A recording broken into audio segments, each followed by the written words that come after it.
Welcome to the Childfree and Childless Alliance panel. I am Lenora Fay. And I'm Cody Hetzel. And we will be your moderators. Unity is power. With a Childfree and Childless Alliance, we bridge conversations between our communities, recognizing shared experiences and supporting one another. So with that, let's meet our panel of speakers, please. Hello, hello, hello. Hello. Hello. Hi. All right, we are waiting for one more, but we'll start. So please introduce yourselves to the audience. We'll start with Holly. Hi, I'm Holly Brubaker. I am from St. Louis. I'm 43 years old, and I am a TV producer and filmmaker, and I made a short film about my story of infertility and the journey into choosing to become child-free. Excellent, thank you. Jody, go ahead.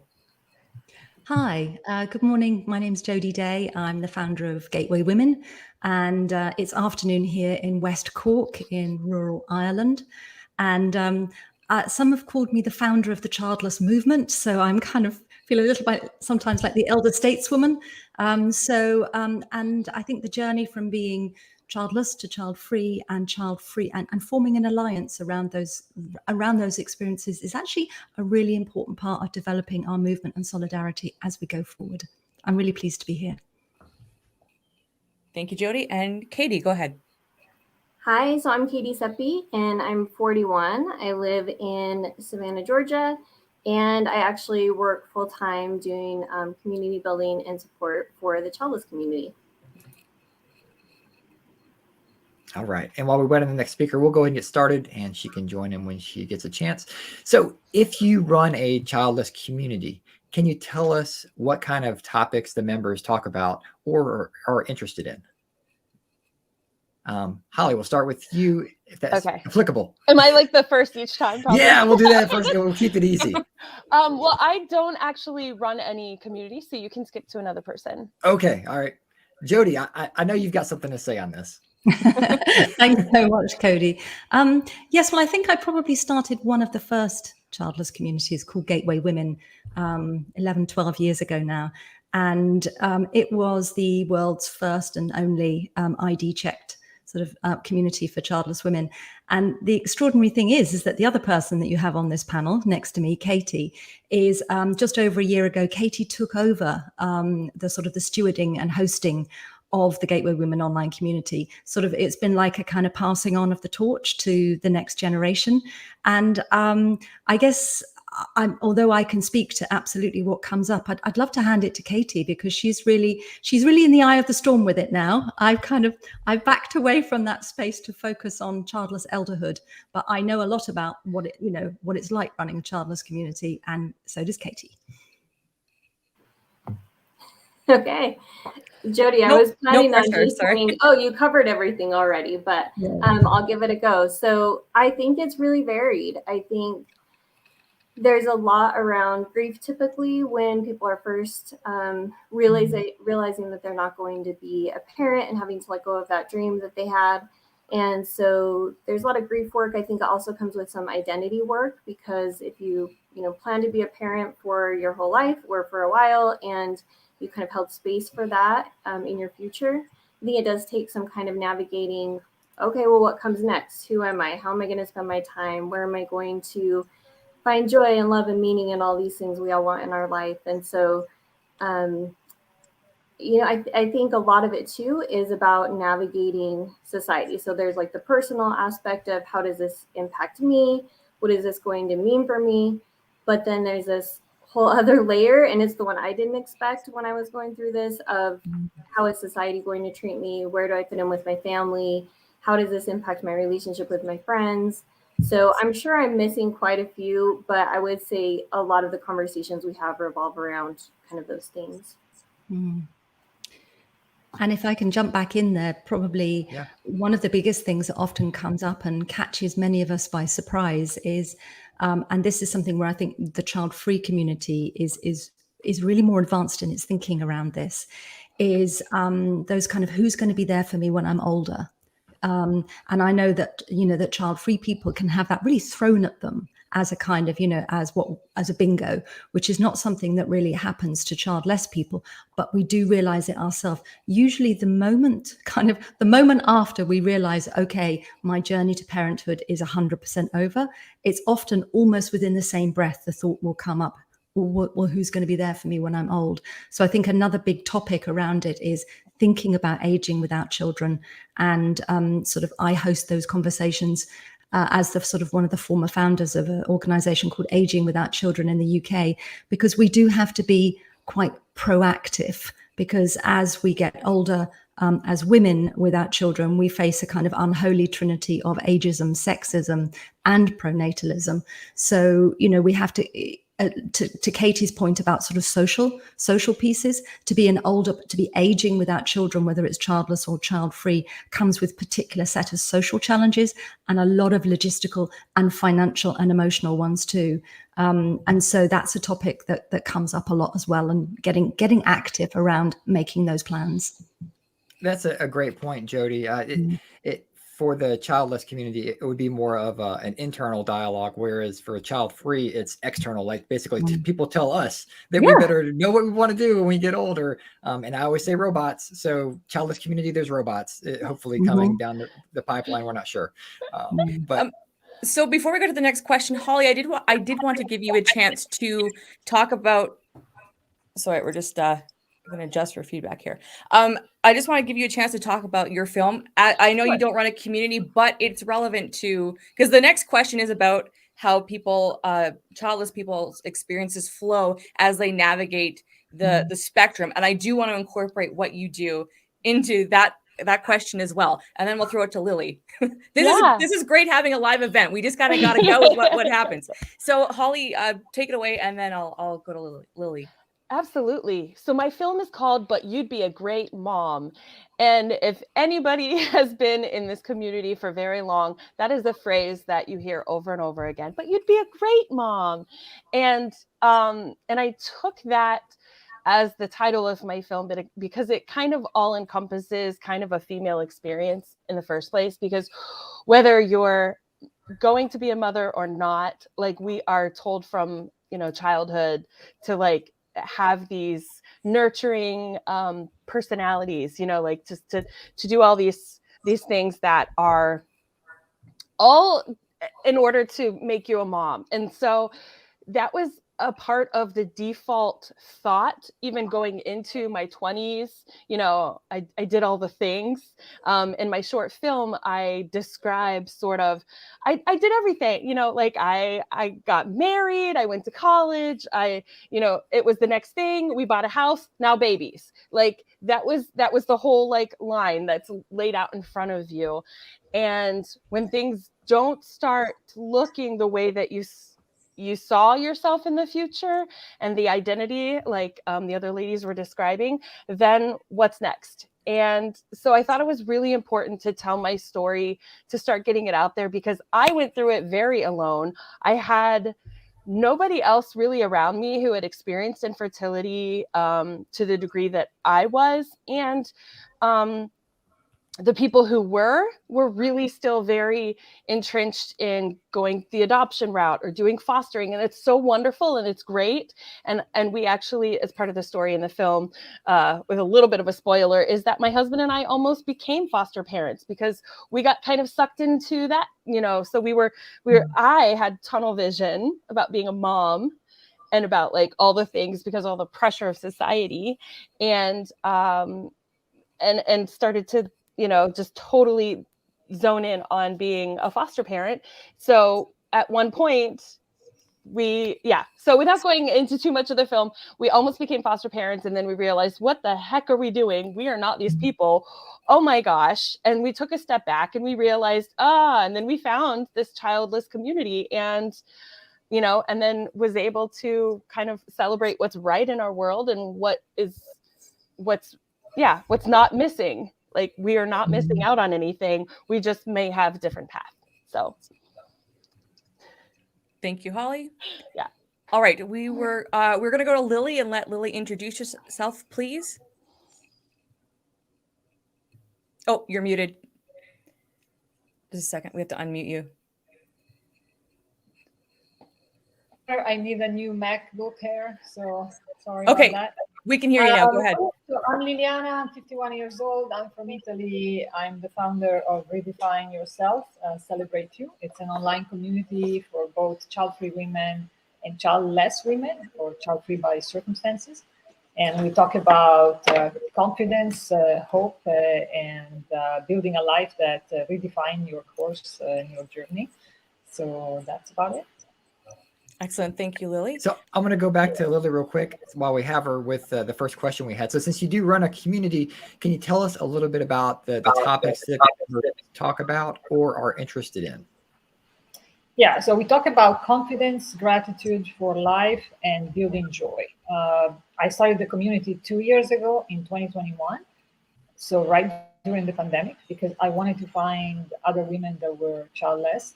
I call myself child-free by circumstance because I don't feel childless anymore. And I can talk about that later.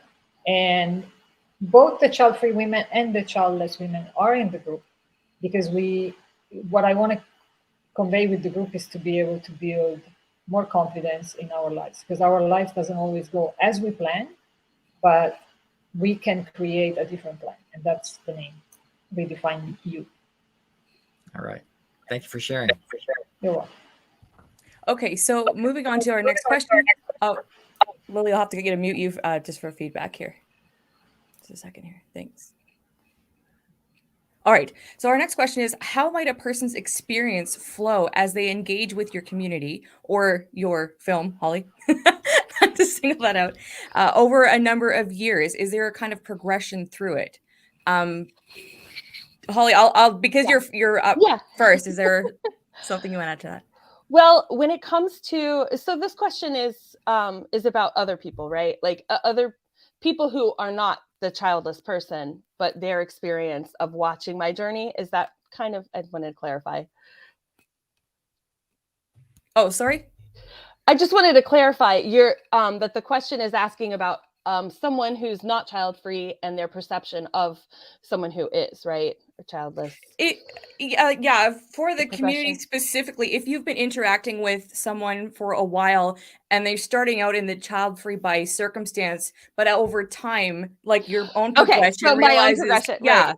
Yeah. Yes. Okay. So it was really lonely at first. And when I was able to find community and start to realize like things were starting to click, I found the Not Mom website actually by Karen Malone. That was kind of one of the first things I was doing Google searches, because when I was in the thick of infertility and the adoption sort of mentality, I wasn't searching for other childless people, because I was still of the mindset that there's going to be a baby or a child at the end of this tunnel. So I hadn't even really seeked out a community at first. And then once I started to see the Not Mom by circumstance or by choice, and realizing that was actually a literal choice, that I could kind of step back and be like, oh, if it doesn't happen, I can have ambivalence. There is like an in between for a little bit, like, okay, let's just see what happens. And then as I started to hear more people's stories, and just seeing that there is a community, and joining some Facebook groups and having some chats and hearing other people saying, oh my God, I had to run to the bathroom and cry because someone didn't even realize that something they said was, going to set me off. And here I go again. And, and like that kind of experience was like, oh my God, I've been crying in the bathroom for like weeks. Like that's so, like, it was such a relief to like find other people who were experiencing something that was so lonely for me, because especially friends and family, they all mean well and they really do have the best intentions, but they don't realize that them coming to you with advice on your sex life or things, or making comments that they feel are like, oh, it'll happen sometime. We've all heard like some of the main things that people say, but it was definitely great to find that community, hear other people's stories, and be able to like make friends with other people who are also like not celebrating Mother's Day. You know, we're all avoiding it, and we have we're starting our own little traditions around those.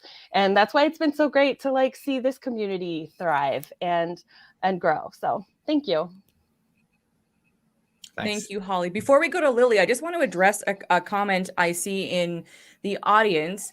They're asking about what if you were child-free by choice. So I just want, in case someone's joining late, this is the Childless and Childfree Alliance panel. So we are discussing the childless perspective for this particular panel. So that question will be answered throughout the remainder of the convention. And this is just our first hour of a 10-hour event. So bear with us, we will get to it. But I didn't want to ignore it, but it's not something I can really bring up here. So with that, we will go to Lily. So again, the question is, how might a person's experience flow as they're engaging with your community over a number of years?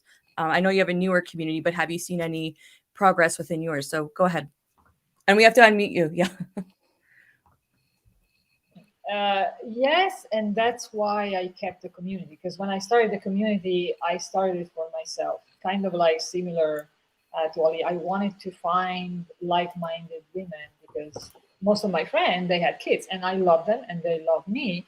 But I was at a point in my life where I was approaching 50. I knew I kind of made peace with the fact that I didn't have kids, but I wanted to find more friends that didn't have kids. And so I created a community, and I wanted to create a conversation between those that chose not to have kids, because I had a friend that didn't have kids, and it was sort of a relief to talk to her, and those that didn't have kids and that they struggle. And first of all, there's so many realities. But what I've seen in my group, I've seen my co-admin, that she went from feeling bad about herself and feeling like focusing on the trauma, on the lack, to, okay, this didn't happen. It's a situation in my life. As hard as it is, what can I do to enjoy life every day? And so there's been a shift in her mindset. There's been a shift that I've seen in the group. She's been supporting me as a co-administrator. I've seen a shift in another girl that I work with in a different way than my co-admin, because they have different personalities, because they had experienced being without children in different ways. So I can compare them just like I cannot compare myself to them, because every reality is different. But what I love is to see that the group can generate hope, can normalize. And what I really want to do is to normalize. Like, we're normal people. We're not different than the parents. We just choose, or we couldn't create a child. Just that. Thank you, Lily. You're welcome. All right, and we'll go to Jody next, please.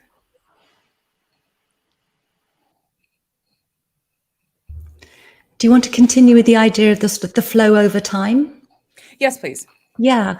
I suppose because I sort of started in the childless world, 12 years ago now, and a community 11 years ago, I've been on a big journey with that, but also I've accompanied many, many thousands of women, through the online communities, but also through my book and through other aspects of my work. And I think something that can be quite different to the childless, not by choice experience is that often it also involves a grief component, and that can be quite different internally. Some child-free people also go through a grief component. Our journeys are complex, they're not binary, but it is something that is nearly always involved if you wanted to be a parent and it didn't work out for you. And that the grief journey has its own internal rhythm. And that is often part of the journey over a number of years. So you might start out, if you think of it, the Kubler-Ross model, you start out in denial. You won't be in the community at that point. And then you might be really angry. And a childless community can be a really safe place to express your anger around your childlessness, and also around how people are treating you, talking about you, talking to you, without people shutting you down with bingos like, oh gosh, you sound a bit bitter, or children are all they're cracked up to be. All you really need is just somewhere where you can actually share your experience without someone judging you for it. And as you move through that, there are many different stages, but I think in a way, when we get to a place of acceptance, about our childlessness. And it's not necessarily I'm childless and that's great. It's just that I'm childless. There is not going to be another life for me in terms of it. I'm always going to be childless. It starts to become your lived reality rather than something that's happened to you. At that point, there is the possibility to transition into more of what in some of the literature is called an adapted child-free identity. That's very much where I am, in that I think I feel as at peace with my non-parenthood as if I had chosen it. But the journey to get to that was complex, multi-layered, sometimes quite traumatic, and involved a grieving process, and has transformed me. And I still call myself childless rather than child-free by circumstance or something, out of respect both for the child-free journey, which I recognize internally is quite different, but also out of respect for the journey that I've been on to get to this really great place. And that's quite often a journey for a lot of members in a childless community, is to arrive at a place of peace with a new identity. Thank you for that, Jody. And Katie, go ahead. Same question. Yeah, I think in addition to what Jody said, I'll give a little bit different perspective, which is I came in to the community more on Instagram, is where I was really engaging with people and having these conversations in the beginning. And so for the last 5 years, I think what I've seen there is similar to what Jody said. I think there's this, kind of grief period where you're trying to work through a lot of these like really difficult emotions around giving up this dream that you had and what that means for your life. And there's also this, at least for the people who are engaging, there's this really a strong need to connect with community and to have these conversations with other people who understand and can help you kind of process that experience. And I know, I credit people like Jody for almost creating language for us over the last decade of how we talk about it and what are some of the themes that come up. And so I see a lot of those conversations happening. And I think what surprised me was I noticed that years after being on Instagram, where a lot of the people that I was engaging with in the childless community, they changed their handles and they would not be engaging as much. And I think there was this process of, as they got through the worst of their grief and kind of integrated this part of themselves into who they are and started to see a different path forward for themselves, that maybe the community aspect or like the strong identification with being childless and needing that connection maybe didn't feel quite as important as they started to build other aspects of their lives out and kind of make peace with their situation. And so I have kind of seen this for a lot of people. I think, having their time period where they're really deep in grief, do some identity work, and really then start to incorporate other things into their life and get like this new vision for what their future will be. And so I would say, yeah, I see that quite a bit. All right. Thank you, everyone, for your thoughts on that. When do people realize that a childless support network may be beneficial to them in working through their personal journey? Holly, we'll start with you. For me, it was, like I said, I kind of alluded to the fact that like I was lonely and I didn't have really a circle of friends really that were child free. I had a couple of friends that also were not parents, or they were single and just really not on that track in life yet. So I did start sort of, when we started noticing that we weren't invited to the birthday parties and family gatherings as much, or things were starting to get awkward around social gatherings, because making small talk and hearing that over and over again of oh, but you'd be a great mom, or oh, why aren't you parents, you'd be wonderful parents, blah blah blah blah. We started to seek out new friends and seek out new social environments. And my husband and I both were trying to sort of filter through the community of people that we knew in real life to kind of find our little, like beacons of hope around us. Yeah. And we find that online.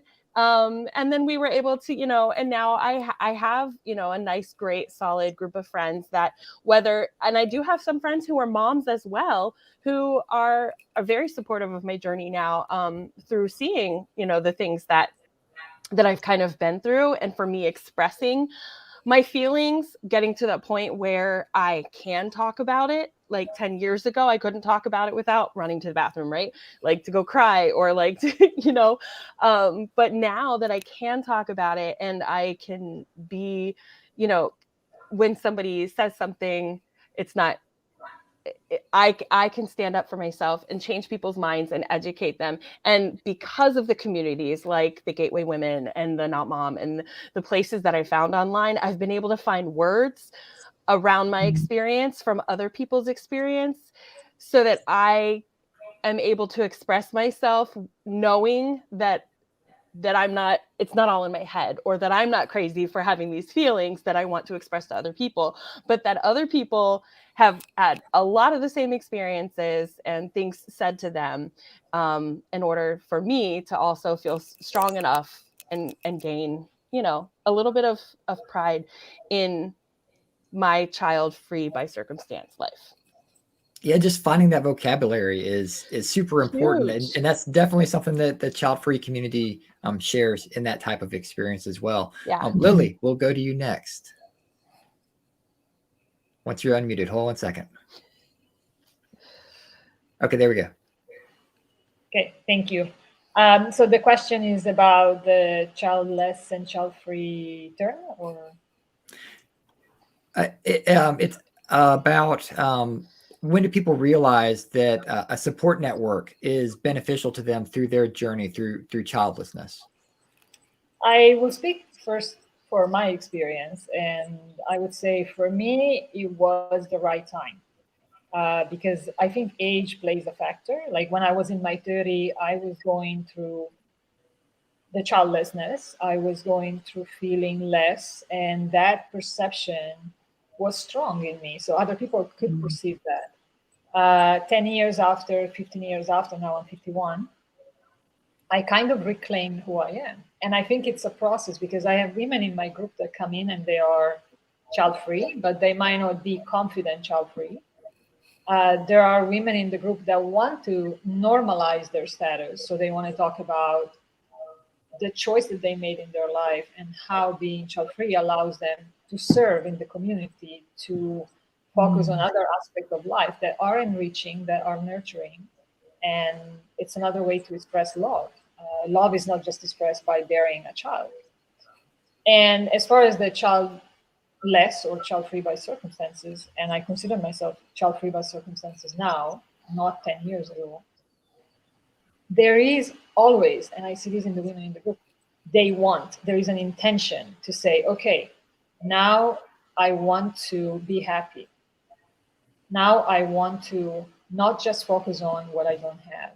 And they all come in different ways. There's some that have been through miscarriages, IVF, and I have not been through that, so I cannot counsel them on that. I'm not a counselor, but as a community leader, as a person that has been through my own grief process, I support them in being there and with their intention to find the material that they can. We share talks, TED Talks, we share articles, we share different experiences of how we can do life past something that it's not you, but it's a situation that you went through. And so for me, there is a progression in myself, and I see the progression in them. I don't know if I answered the question. No, I think you did. I think you did. Yeah. Jody, how about you? Thank you. Yeah, I find that, first of all, it actually takes a lot of courage to join a childless community, because many of us will have internalized the kind of the pronatalist judgments about women without children. I do remember giving a public talk over a decade ago, and this woman in the audience kind of came up to me afterwards and said, I nearly didn't come because I thought everyone here would be a weeping weirdo. And so this was the internalized idea of what women without, particularly childless women without children, are like. The internalized judgment of child-free women is that they're all selfish. They're not sort of like normal women. So it's like either they're kind of not quite normal or they're deviant and weeping. But either way, I'm not sure I really want to be in this gang, especially when I wanted to be in the motherhood gang. So usually I've noticed over the years that it's often a moment of crisis that will bring a new childless woman into the childless community online. It might be around Christmas or New Year or Mother's Day or a significant grief anniversary. And, you know, I often used to say that our new members are usually, it's wherever they are, it's kind of 3 a.m. They're on their second Chardonnay, they're in their pajamas and they're crying. You know, it's like, it's often a moment of a sort of deep personal difficulty when they realize, actually, I don't want to do this on my own. There must be somewhere where I can talk about this, where people aren't going to give me bingo advice. They're not going to tell me, are you still struggling with that? Why aren't you over this yet? Have you thought of adoption? Why don't you get a dog? Or whatever the latest unhelpful advice it is to someone who's struggling. But once women join a childless community, what they discover is it's full of perfectly normal people who are each struggling and coming through the experience and the social judgment of being a non-mother in our pronatalist culture. But it takes a lot of nerve to take that first step. Yeah, thank you for sharing that. That perfect sense. Yeah, Katie, how about you? Yeah, I would say that, you know, we have talked about infertility as a way to, it's like that's kind of how you came to be childless, but there's actually a lot of reasons that someone may be childless. So I think no matter the way that we get here, there does seem to be a point of acceptance first. And until you realize, ooh, I'm out of options, or I'm out of options that I'm willing or interested in pursuing, you've got to hit that point first, I think, because until then, the term childless can mean very different things, which I know is another question. But I think once you hit that point of acceptance of realizing this is a permanent state for me, I'm really not going to have kids. For a lot of people, like Jody said, it does kind of trigger it triggers the grief. It triggers the, oh my gosh, what does this mean for me in my life? And I think one of the most common things I hear from people that find either community through social media or find, you know, one of the online communities is they'll say, I didn't know that there were other people going through this. I didn't know I could connect with others who are going through this. And I know for me, that was definitely my experience was, you know, I was in the infertility community. It was very easy to find support and make connections there. And then once I realized that I was not going to be a parent, I had no idea where to go. It just felt like the most lonely experience. And I couldn't, it was really hard to find resources, to find others who would understand. And so I think, like Jody said, I think it's that kind of crisis point of this is really hard to do alone. And I need some connection with others who understand it and can talk with me about it and not come back with bingos or, you know, advice to just keep going or to adopt or all these different things that we hear, but someone who really understands can kind of talk with us about it and share that journey with us. So if there's any takeaway from today, it's that we all hate bingos. Like that's pretty much across the board. and I want to clarify because a lot of us assume that everybody knows what a bingo means. That's true. So I had to do this yesterday and I'll do this again. And then we have a question from the audience. So a bingo is a common phrase said to anyone that says, I don't want to have children, or I don't have children, or along that line. And so it's something like, oh, you'll regret it. Who's going to take care of you when you get old? Or in the context of this conversation, well, you can always adopt. Things like that. It's common responses. And if you think of a bingo card, bingo, with all the possibilities of numbers, it's all the possibilities of phrases. And many yesterday, someone in the audience was like, I've had this card filled up so many times over the last 20 years. I think a lot of us can attest to. So when you hear bingo, and I might have to repeat this several times throughout the convention, that's what we're referring to. It's just a common response to when any of us say we don't have children or along that line. So our incoming question, we'll get that pulled up here. How can an openly child-free person help a friend going through infertility if/when they choose to be open about their journey? Great question. Good question. Anyone who wants to answer this, please feel free. Just raise your hand. Or to start talking. Oh, but if it's Lily, you have to raise your hand so we can unmute you. Katie, go ahead. Katie, go ahead.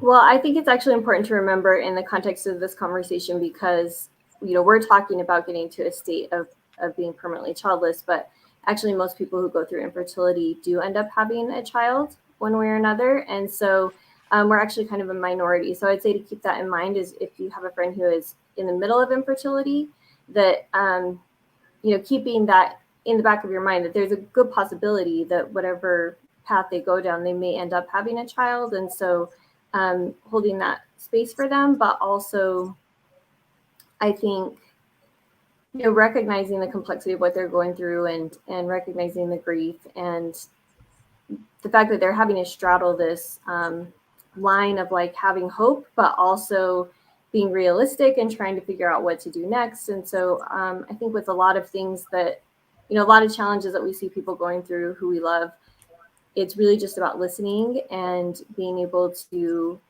not jump in with the advice or not jump in with, I think especially I would say from the Childfree community, like maybe trying to give your perspective on why it's great not to have kids. I have gotten to a point where I love hearing from Childfree people about that. And I'm not saying don't talk about it at all, but like in terms of advice, I would say leaving that space for them, realizing that they may have kids and that they may need different things as they go along. If they get to a place where they're permanently childless, they may need a different kind of support than when they're still in the middle of infertility and trying. Thank you. And also, can I just say that it's really, really natural. I mean, I'm a therapist. It's really, really natural to want to fix someone who's in pain. The difference is that hopefully therapists, what we hear the thought come up and we go, no, we're not going there. we don't do it. But it is when someone is going through an infertility journey, they are also experiencing grief over and over again. And we are empathic creatures, human beings. We do feel each other's feelings. And when we feel that grief, it can trigger our own griefs and our own discomfort, which is often what leads us to either give advice or to say, actually, I don't have kids and it's been really marvelous. And what we're trying to do is basically to kind of deal with that uncomfortable moment in ourselves. I would say the biggest gift you can offer someone else in pain is when you feel that pain in you, when you're feeling their pain, is just to take a breath. Whatever the first thought is that comes up, whatever piece of advice or comment that comes up very, very first, don't say that one. Just take a breath and really, in a way, hold your friend's pain in your body. Kind of give them that gift of the empathy of holding that space. They will be getting so little of that in the world.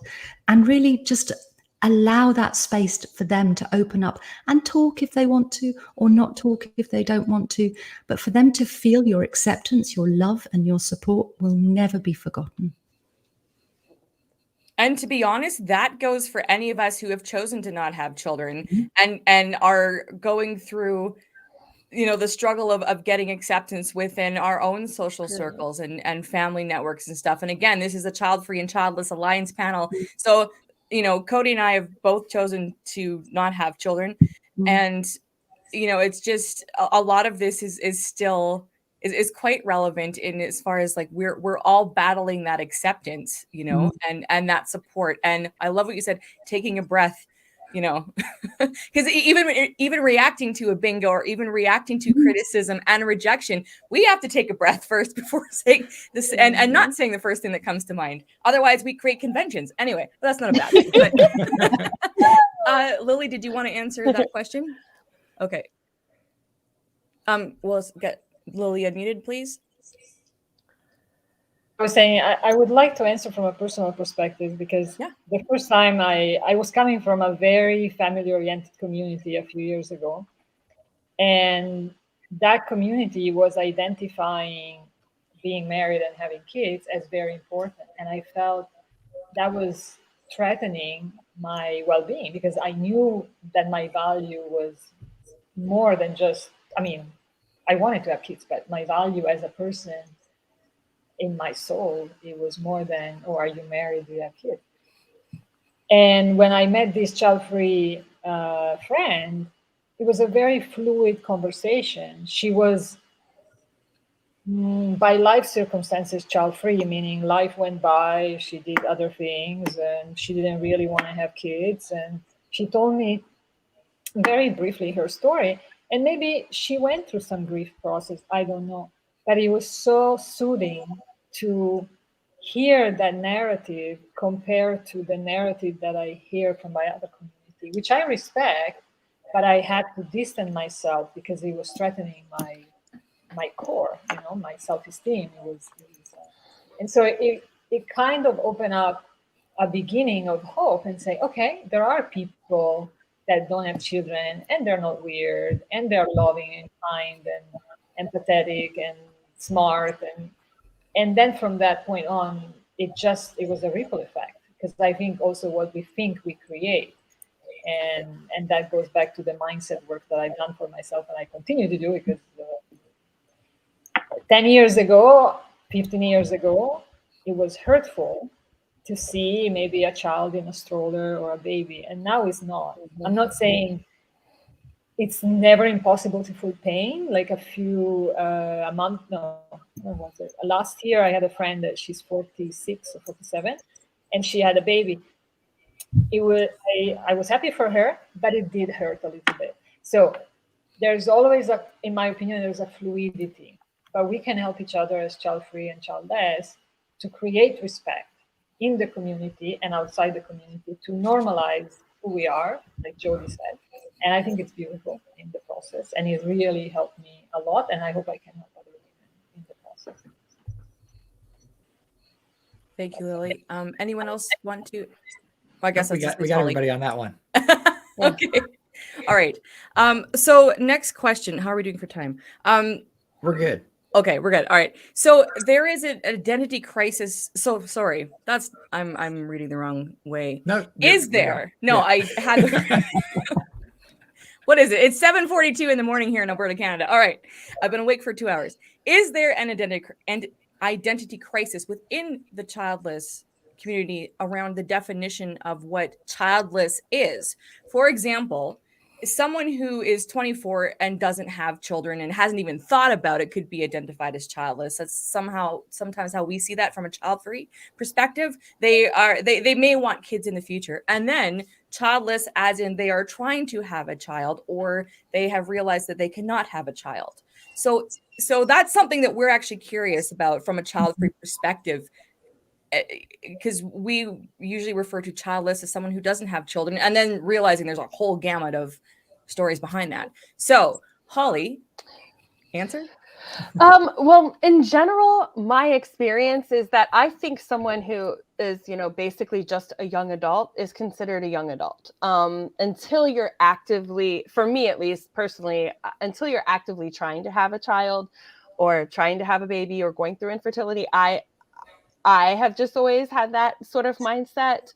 But as things have changed over the last few years, there is definitely a growing sort of conversation around this. So I'm just open to learning, honestly, a little bit more about how we can be inclusive, but also still be true to people's journey and be kind about it. And sometimes that's sort of missing when there's a lot of back and forth in chats and comments where people are kind of pointing out and picking out even the idea of a stepmom as well is sort of in there as like, well, she is childless, but she married someone who does have kids, and that's a whole different bucket as well.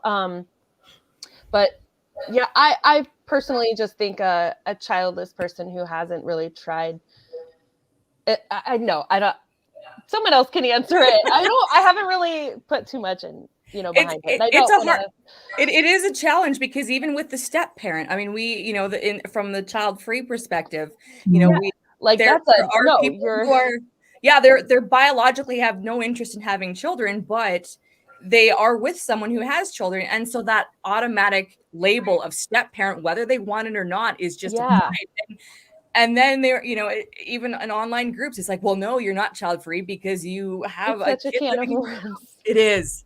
So, okay, well, we don't have to solve everything in this panel. Don't worry. I'm just still open to learning about it. But in my journey, I was like kind of a young adult until I identified as child. Right. And I mean, that I think it's good to highlight that. And that's the point of having these conversations, is because a lot of us don't realize how nuanced this is. It's like, oh my goodness, here's my experience, but wow, there's like 1,000 other ways to tackle this. All right, Lily, do you have the definitive answer that solves all of this? No, I don't, but I have another personal experience. I got married last year at 50 years old, and I had women in my group that were probably shocked because they only perceived the Cinderella story. And my husband has 2 teenager kids. I don't consider myself a stepmom. I mean, we still have to build a relationship because it's all new to all of us. But I think it's important to ask questions. Like as a coach, I learned this in my training. Ask question to yourself, ask question to those around involved, and whether you're 25 or 35 or 50 or 60, just ask questions, because there's one thing that hurts me so much is when I see assumption, and maybe I'm the one making assumption too, but as human, we want to make sense of reality, and we have our own perception, but I don't have a definite answer except for see how you feel and ask other people how they feel, what they perceive. Otherwise, there's so many misunderstandings. That's all. Thank you, Lily. Okay, Jody, go ahead. Hi. I think the word childless and the childless identity is such a stigmatized one that actually people are women particularly, are pretty slow to kind of label themselves in that way. Certainly, when I was younger and I was going through, I was trying to become a mother and it wasn't working out for me. It wasn't a word that was even in my awareness. That didn't start to develop until I knew I was definitely not going to be a parent, which wasn't until my kind of early 40s. And that's when it was like the word childless that only came into my consciousness then. And I think in terms of it being a sort of an identity struggle, I think sometimes, we hear parents sometimes say, I'm childless for the weekend and things like that. And you think, no, you're not. Or there can be perhaps there's a period like when someone has been hoping to be a parent and they may not have been on an actively trying to conceive journey, because an awful lot of women and men too are childless by circumstance, in that one of the main circumstances is that they don't have a willing or suitable partner during their potentially fertile years. There are an awful lot of people out there who've been hoping to meet someone to kind of be a parent with, and that hasn't happened. And so, they are childless. They could potentially still be fertile. They don't know. So, but I think as we start to move into that, for women, that age where we're getting closer to perimenopause and things like that, and the chances that our potential fertility is winding down, we may go through a period where we're sort of not definitively childless yet. We're kind of, there's still a tiny little smidgen of hope that is often persecuting us. And until that hope is completely gone, like Katie said, we can't really fully move into that childless identity and shape it to fit us. So I think of those women who are still hopeful, in that still hopeful stage of childlessness. It can be a really frustrating, nebulous time for them, because there isn't quite the right word. They're not yet completely childless. They don't feel that themselves. They perhaps wouldn't describe themselves in that way, but they're also not on a trying to conceive journey. So I even think, childless and child-free as binary definitions is problematic. I think it's much more of a spectrum. And I think for all of us non-parents, we actually move around on that spectrum at different times in our life. And as I was saying earlier, if I was to pick a term for myself now at just about 60, it would be child-free, but that doesn't represent my whole journey across the spectrum in my adult life. Yeah, that's the challenge. All right, Cody, we have to tackle what's terms that explain like the exact journey of everything. Going into last year's convention, like definitions, like no one wants to be labeled, but we do need some level of definition for understanding. So if I meet someone that says that they are childless, like I have an understanding of maybe what they're going through, and I know maybe how to approach that, versus someone that says, hey, I'm child-free, I would feel a little bit differently about that. And that's why it's so important for anyone that is doing research on writing a story about child-free or childless. please use the correct terms. Yes. Please use the correct terms. Yes. Don't put in the heading childless couples need to consider what will happen when they get older. I mean, clearly you mean child free, but you're saying childless, and vice versa. It happens all the time. Yeah. I think my pet peeve is when someone gets hold of the statistics and then they'll write a headline saying 1 in 5 people don't want kids. It's like, no. Or 1 in 5 people can't have kids. It's like, no. It's like, do your research, people. Yeah, or totally. Just the fear mongering of lumping it all together to sound like the birth rate is so low, like whatever. These are made up numbers in my head, somebody can fact check it. But like 40% of the 18 to 55-year-olds don't have kids. Well, that includes child free and childless. Like maybe they're just delaying, or they're, I mean, whatever. We'll let Katie answer the question, and then we'll try and figure that part out. All right, Katie, go ahead. Well, I would just say, like, we don't have enough terminology around this, because we do have a few labels that are widely recognized societally, and maybe, like you're saying, you know, people haven't really caught up to even just the child-free, childless conversation and definitions. But I think we need more words, because if you say you're childless, I haven't looked up the dictionary definition, but I would say that the definition probably does include people who are younger and don't have kids yet. It probably does include, you know, people who may still hope for kids or who are in the middle of infertility. And so the word childless, just by definition, I think is pretty wide, and we don't really have a lot of other terminology for it. I know one of the things that I'm going to bring it back to Instagram, because I do a lot of kind of community building there, is that if you look up who's using the hashtag, like hashtag childless, you are going to see a whole range of people who are using that. So like Jody said, you may have a parent who is just away for the weekend and saying like childless date night or something, and using that hashtag childless. You could have people who are going through infertility who use it, but they're still actively trying to become a parent. You even see a lot of, for I don't know what reason, pregnancy announcements, sonogram pictures. For some reason, people who have been through infertility will still use that childless hashtag. And then, of course, all of the fertility clinics and everyone else who is trying to target you for their products or services. So I know with the online community, we specifically ask as one of the questions in the application, are you still hoping to become a parent? Are you still pursuing parenthood? And to me, that kind of puts you in a different place of permanently childless, which is very different from these other ways that we may use the term that probably by definition are correct, but also we're talking about different things, but we don't yet have the language to really classify like all these different experiences we have. So if anything, parents, please don't use hashtag childless or hashtag childfree. The post will not age well over time. So just leave those to us. So just real quick, we're getting close to wrapping up, but I think this is a good question to maybe finish on. How can we build a unified front when it comes to how society addresses and interacts with our communities respectively? The media tends to show pity to the childless community and anger towards the child-free community. If we could just go through this one and get your thoughts. Holly, go ahead. Well, that was a big part of sort of me coming to terms with, you know, kind of in my film, I'm coming out child-free. Like it was that turning point because of the media's perception and society in general of the, you know, sad childless woman. And we have so much, you know, respect and hopefulness for, like, you know, Jennifer Aniston versus, you know, the child, Jennifer Aniston coming out with her infertility journey and being like, oh, she never had a baby all this time.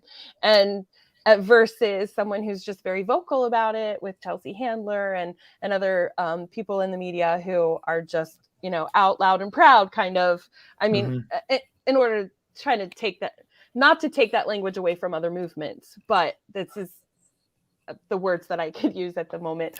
But being able to find a way to express yourself and kind of own it was a big thing for me. And I think it is a bravery, like Jody alluded to in the beginning, even coming to call yourself childless in the first place is the bravery. But then realizing as a minority even more to go into this, vilified sort of label that child-free people are put in just because, we're seen as selfish or seen as, how can you not be wanting to take care of the children of the world? Well, how do you know that I'm not a teacher or doing all kinds of things that are contributing to children's well-being in a nurturing way? How do you know that I don't have 10 nieces and nephews, which I do, by the way, and I'm the best auntie? I am the best auntie. They all love me, and I know all their secrets. Anyways, but I won't share any. But it that journey and the media, sort of idea around that is, I'm sorry, did I answer the question? You did. Kind of got in there. I mean, it's a heavy question, but we're just touching the edge of it here. So Lily, go with you next.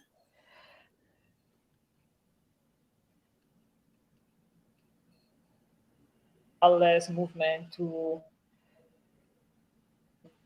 the suffragette movement or the women's movement. If you think of 100 or 200 years ago, women couldn't vote, they couldn't own property. And in some parts of the world, even nowadays, the status of women, it's still sort of not equal in terms of what they can do and what they can choose in society. I see the path of child-free by choice women, and I consider myself a child-free by circumstance because, and I made a video on this, and with all respect for the childless, personally, I perceive myself going from childless because I felt less to a child-free by circumstances because I feel equal to the rest of society. But back to the future, I feel like we have the opportunity and we already see the changes to normalize our reality, whether we're child-free by choice, childless, or child-free by circumstances, or any other term that any woman identify herself that has no kids. And to come to the point in the workforce and in society where people will understand and accept. And I think with the women's movement, we are not completely equal everywhere. We can talk about that forever, but there's been a huge improvement since 100 years ago. So I see that for our community to be able to create and normalize our status, not just in North America or Europe, but the rest of the world within sometime in the future. It's a bold statement, but yeah. Jody, what are your thoughts? Thank you. I think we're probably going to see a big shift over the next few years. I think as the impact of sort of a population shift to a smaller population in many westernized countries starts to kind of really have socioeconomic impact because of the generations following us being smaller. I think that, and we're seeing it with some of the comments already from academics, and I don't know what to describe Elon Musk as, but let's just say the voice, who are really against women without children. And I think in a way, the language childless and child-free is very clever and and can be used very divisively against us to set us against each other within our community. And that's a really good trick of pronatalism. I think if we may need to start coming together politically, because I believe there could be an attack on our rights as adult individuals in the future. Elon Musk was saying perhaps people without children shouldn't have the vote. In the UK, there was a very, very respected academic in a very respected British newspaper saying that people without children should be taxed higher. And these kind of very pronatalist attitudes, I think that potentially over the next 10 to 15 years are going to really harden. And actually, I think that may actually serve to bring us together, to recognize that we are fully realized adults who already contribute in many ways to civic society. We are not sort of freeloaders in this world just because we don't have children, and we haven't produced future taxpayers to burn the world up even more. So I think we will probably, in a way, get more radicalized and get noisier. And I think that's when we're going to come together in really powerful ways. I'll be interested to see how he walks that back in the future. If he does, he may not walk it back. But if I were selling products to the general population, I wouldn't want to stigmatize and exclude a large portion of your customer base. But that's just a thought. And by the way, through like that. this convention is streaming on Twitter or X or whatever it's being called today. Just a heads up. So Elon, if you're out there, yeah, please feel free to put your comments in chat. We'll pull them up. Yeah, we'll pull it. Yeah, there you go. All right, Katie, round us out. Yeah, I would just say that these cross conversations that we're having are such a good place to start because, like Jody said, we are being put into a binary of your experience is so different than our experience. And while it's true that there are differences in our experiences, there are also similarities in terms of how we get treated and the experience that we have navigating society. And so I think the fact that you have created this panel, I know you had me on for another conversation, having these conversations as a community, I think is a great place to start because we don't have a lot of spaces for it right now. And there aren't that many people who are very vocal about being childless and child-free and kind of having these conversations, having these gathering spaces. And so I think coming together and talking about it and getting some consensus on, or not even consensus, but just additional language or thoughts around what this experience is and how we're the same and how we're different. I think that can really help us build some commonality and understanding between our communities, that then we can be a more united front when it comes to facing people outside of the childless and child-free communities, where maybe we can work together to try to expand the understanding of people in the media of the definitions of childless and child-free, and both be pushing on them to use the correct terms, or standing up for each other when we see negative comments or things happening to each other, just kind of having each other's back, I guess. Yeah. Great points, everybody. Thank you for joining us. In closing remarks, please take this opportunity to let us know what you're working on, any projects, how people can reach you after the convention for follow-up questions or to just chat in general. Holly, we'll start with you. Okay, well, great. I think I have given you guys she's posted the link to see the trailer for my film. It is in the film festival circuit right now. So unfortunately, the film itself is not available, but you can follow our Facebook page and keep up to date on when it will be available online. There will be a couple of online festivals, so we'll be promoting those there. You can also find me on Instagram at Hollywood801. And thank you so much for this conversation. Can you just say the name of your film? Because this also goes up into podcast form, so we won't have visuals. So anyway, just my film is called But You'd Be a Great Mom. You can look for it on Vimeo. You can search But You'd Be a Great Mom. Or if you just Google it, it should populate and find it on Facebook. Perfect. Thank you. Thank you. Lily, let's get you unmuted. And oh, we'll have to get her to start again. Hold on, Lily. Just a sec. There's a lag on our end. It's fine. It's fine. It takes a minute for our end to get her unmuted. info@LilyBGlobal, my website, lilybglobal.com, where I talk about my coaching for the child-free and childless women. I also talk about relocation and my journeys, my travels. Also, they can find the women's group on Facebook at Redefine Yourself, Celebrate You. And I'm not super active on social media right now because we're traveling, but I'm also on LinkedIn, Liliana Vercellotti. You can find it on LinkedIn and Instagram at LilyBGlobal as well. And all my links are on my website. Awesome. Thank you so much. Thank you, Lily. Thank you. Thank you for having me. All right, Jody, let them know. Thank you. Here we are. Here's a copy of my book I just happened to have near me, Living the Life Unexpected, How to Find Hope, Meaning and a Fulfilling Future Without Children. You can download the introduction and the first chapter free on my website, gateway-women.com. You can find me on Instagram at Gateway Women or at Apprentice Crone, which is where I'm sort of developing my ideas around the next project I'm involved in, which is Gateway Elder Women. I just want to say a big thank you for bringing us together today. These are really, really important conversations. I really appreciate you doing this for us. Thank you for joining us. And Katie. Yeah, so as Jody mentioned earlier, I do now host her community, which was Gateway Women's online community. It's now called Lighthouse Women, but you can go to my website to learn more about it. It's childlesscollective.com, and it is specifically for those who are childless not by choice, who are women or non-binary. And then I also host my own summit, which will be taking place later this fall for people who are childless. Well, thank you, everyone. The conversation doesn't end here. It's going to continue, and we hope to keep building this bridge into the future. So thank you, everyone, for your time. Audience, thanks for the questions and the comments. We appreciate it. Thank you. And let's get that next panel ready. See you guys.